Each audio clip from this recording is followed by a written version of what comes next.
itu adalah politik ujuk-ujuk dan langsung lompat ke jantung kekuasaan politik. Kaderisasinya tidak jelas, jadi anggota partainya juga tidak lama, berproses dari bawah juga tidak pernah terjadi, tapi karena dia adalah anak seorang penguasa, dia kemudian mendapatkan kemewahan di atas rata-rata. Siapa yang dikorbankan? Banyak hal yang dikorbankan. Pertama, kompetisi dikorbankan, jadi tidak sehat. Dimanapun di negara ini melawan kekuasaan politik itu nggak gampang. Jadi barang busuk sekalipun diusung, kalau diusung oleh kekuasaan, instrumen-instrumen yang saya kira seperti instrumen negara, itu pasti relatif akan memenangkan pertarungan.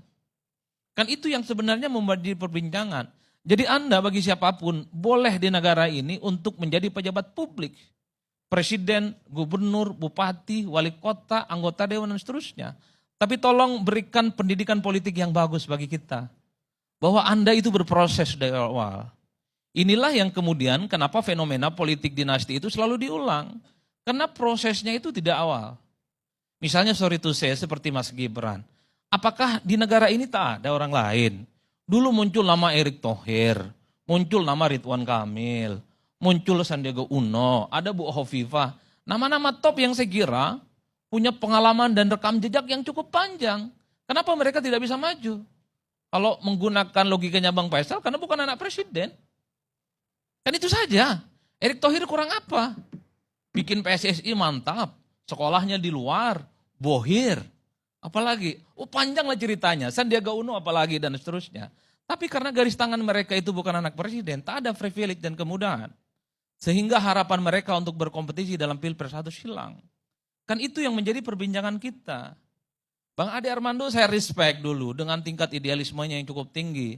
Partainya adalah partai anak muda, tolak politik dinasti. Tapi sorry to say Bang, respect saya kan agak sedikit hilang dalam konteks itu. Saya justru berharap orang seperti Bang Ade Armando ini yang jadi ketua umum PSI. Bang Ade ini kurang apa coba? Bang Ade Armando ini kurang apa? Tolong jelaskan ke kita, doktor, ahli komunikasi, pejuang HAM dan pluralisme paling depan. Siap mati dan dibully demi demokrasi dan toleransi. Tapi nggak punya kesempatan untuk jadi ketua umum partai. Karena bukan anak penguasa. Ada sekjen yang spesialis. Seperti Bang Raja Juli Antoni. Bang Raja Juli itu kurang gimana? S2 dan S3 aja di luar negeri. PhD. Bukan kaleng-kaleng sekolahnya. Enggak jadi ketua umum partai. Kan itu saja yang diributkan oleh orang.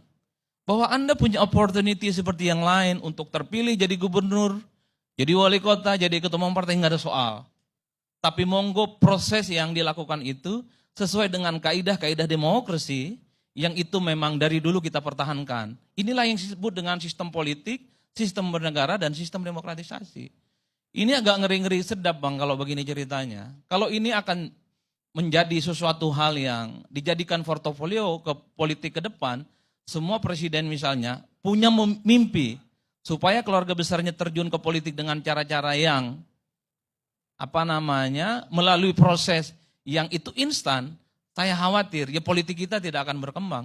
Jadi Bang Faisal ini sekalipun kritiknya sampai sidratul muntaha kerasnya, bikin partai hampir tiap hari, jangan pernah berharap partainya akan menang apalagi bermimpi jadi presiden. Padahal pengalaman politiknya, jadi aktivis dan seterusnya saya kira cukup luar biasa. Jadi hal-hal yang semacam inilah sebenarnya secara kritikal tanpa henti harus kita bicarakan. Saya kebetulan ngajar perilaku pemilih, partai politik dan pemilu. Pertanyaan mahasiswa hampir sama. Untuk apa Pak kita berdiskusi ini di ruang kelas? Enggak ada gunanya. Kalau para elit dan politisi tidak pernah menjalankan apa yang kita pelajari di kelas. Hopeless mereka.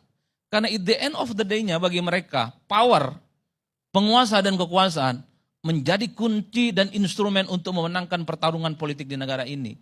Jadi kasihan anak-anak yang selama ini punya mimpi besar untuk jadi gubernur, bupati, wali kota, apalagi mimpi jadi presiden Bang. Sudahlah, ke laut aja. Kalau kemudian masih banyak orang yang mengkonfirmasi apa yang terjadi di negara ini, soal kemudahan anak kekuasaan itu untuk menjadi pejabat publik, sesuatu hal yang lumrah. Ini yang saya kira akan merusak bagaimana tatanan-tatanan demokrasi dan sistem kepartaian kita akan rusak secara umum.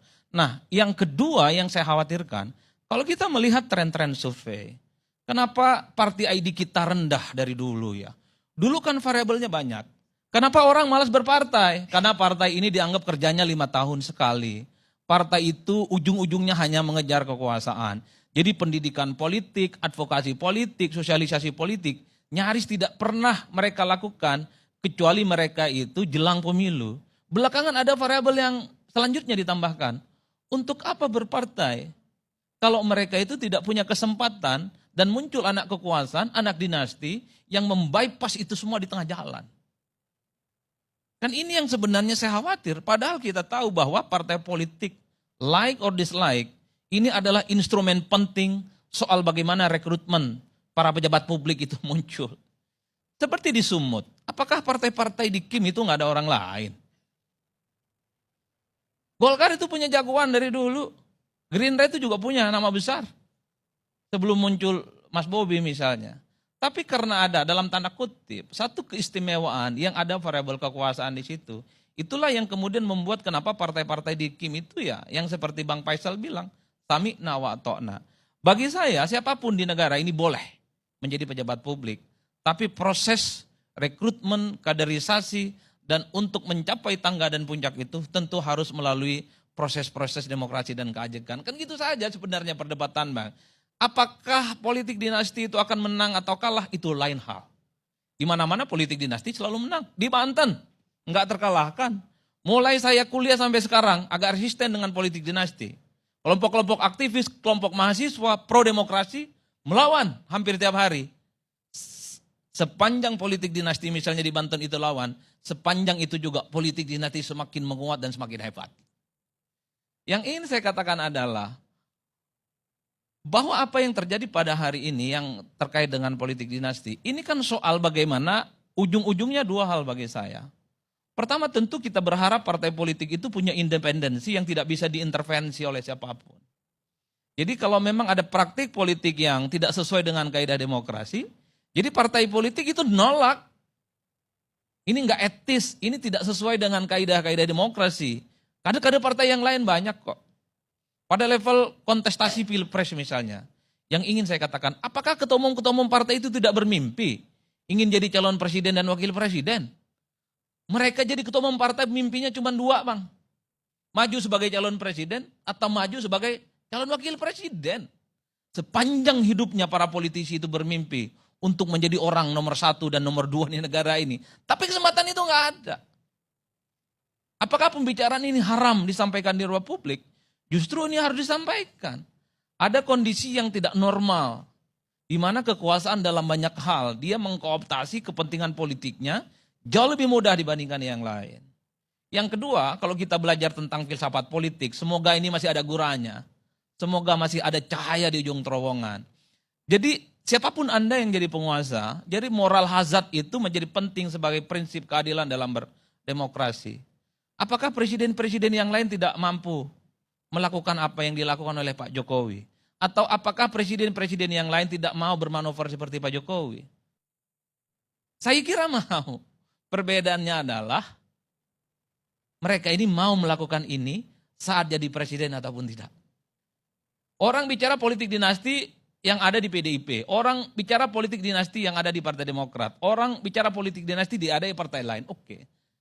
Tapi kan konteksnya beda, politik dinasti di partai-partai itu dilakukan setelah mereka nggak jadi presiden. Jadi kemewahannya nggak ada. AHY sorry itu di Jakarta, itu susah payah untuk menang dan kalah. Karena ketika bertanding di Jakarta, posisinya bukan lagi anak presiden. Tapi yakinlah Anda di negara ini, siapapun Anda kalau tak lagi jadi presiden, maka aura, maka magnet, maka kehebatan Anda sirna seketika. Sehebat apapun Anda, approval rating, tingkat kepuasan publik, sampai ke langit yang ke-7. Kalau Anda nggak jadi presiden, saya hakul yakin, pamor Anda akan hina dan hilang. Persoalannya adalah, apakah akan menggunakan segala kekuasaan itu yang dimiliki atau tidak? Tentu sangat tergantung bagaimana kapasiti personal seorang presiden. Yang benar dari Allah, yang salah dari setan, dan saya tidak berbuat apa-apa. Terima kasih. Assalamualaikum warahmatullahi wabarakatuh.